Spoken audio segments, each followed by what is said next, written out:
Hello students, let's continue our topic light. So we have already had an overview class about light, reflection, refraction and basic concepts how light works, right? In this class I am going to do a little deeper dive and explain more concepts. One is the about the incident ray and the reflected ray and refracted ray. Okay, rays, right? So ray is nothing but a light beam that is coming from a source of light, right? Now let's take a plane surface. So you have a plane surface, and from a source of light there is a ray that is coming and falling on that plane surface, right? So this ray is called an incident ray. This ray is called an incident ray. Now from this surface it gets reflected, right? That phenomenon is called reflection.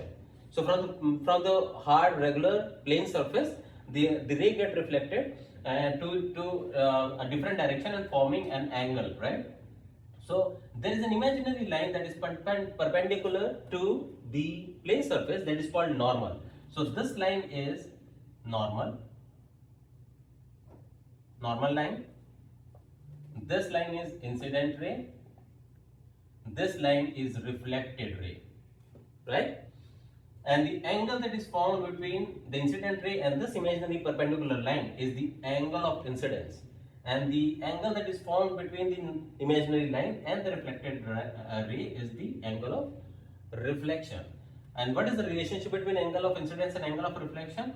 So angle of incidence is equal to angle of reflection. We will learn about angle of incidence, reflection, refraction, other related formulas in future lecture.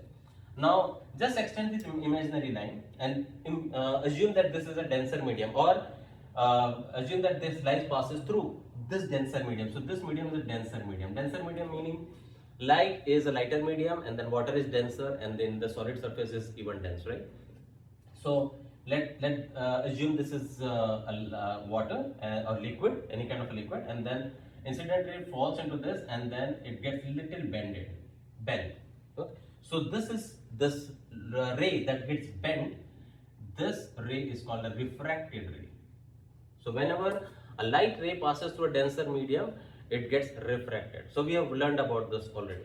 Now this is little concept that I wanted to explain you, the relationship and how the rays are related to each other in terms of the phenomena of incidence, reflection and refraction. And this particular point where all these things happen is called the point of incidence. That is the point of incidence.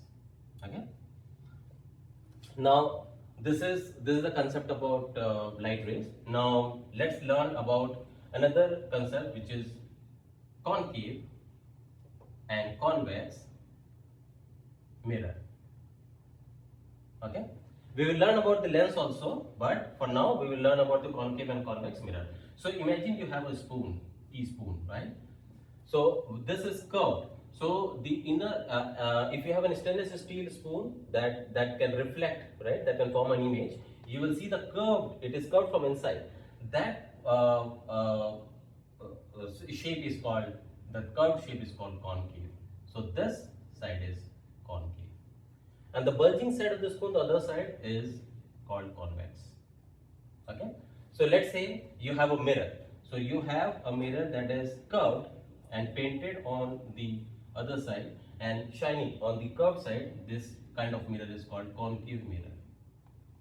And let's say you have another mirror that is painted on the curved side and shiny on the bulging side. This kind of mirror is called convex mirror, right? So what is the relationship between a concave and a concave mirror, and where do we normally use these kind of mirrors, right? So the basic property of a concave mirror that it can form virtual or real image, okay, inverted and magnified. So this is the property of a concave mirror. I will explain this in detail. Now, the basic property of a convex mirror is it forms a virtual, erect, and a diminished image. So this is the property of convex mirror. I will explain that.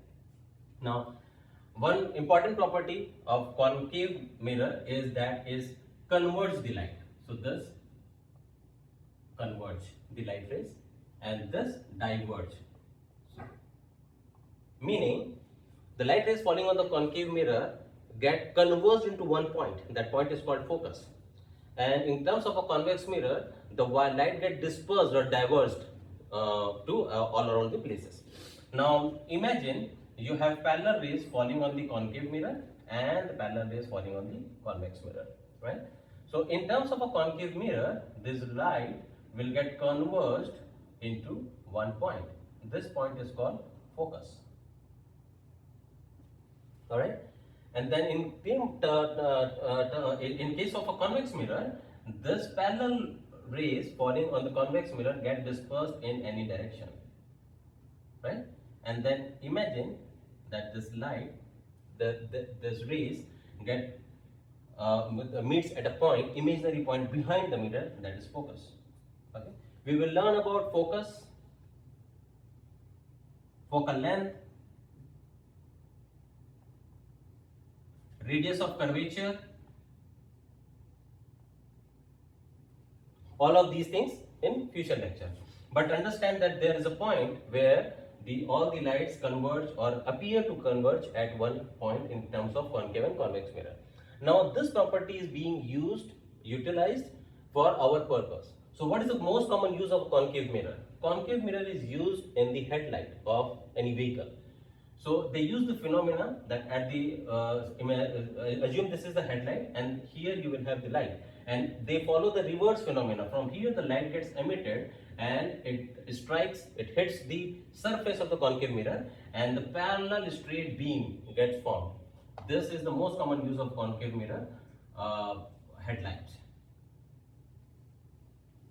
So wherever you see a headlight, be it a scooter, vehicle, any kind of a car or trains, all of these things, you will understand that there is a usage of concave mirror in that. Now, where do we use the convex mirror?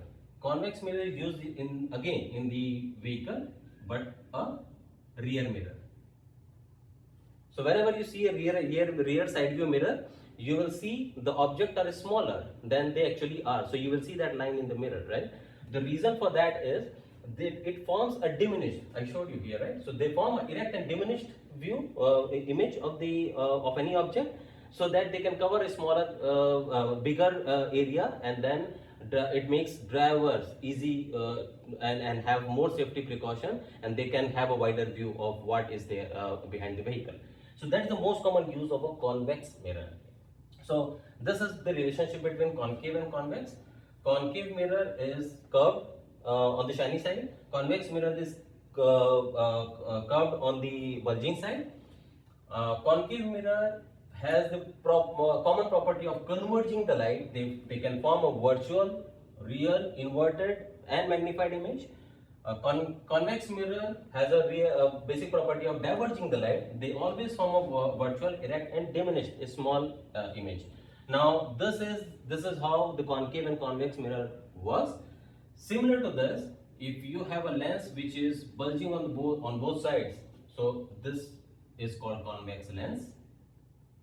And if you have a lens which is lens, meaning you can see through the lens, so this kind of lens is called a concave lens. I will explain convex and concave lens and how does it work in the next lecture. But for now, this is all I wanted to cover. Thank you.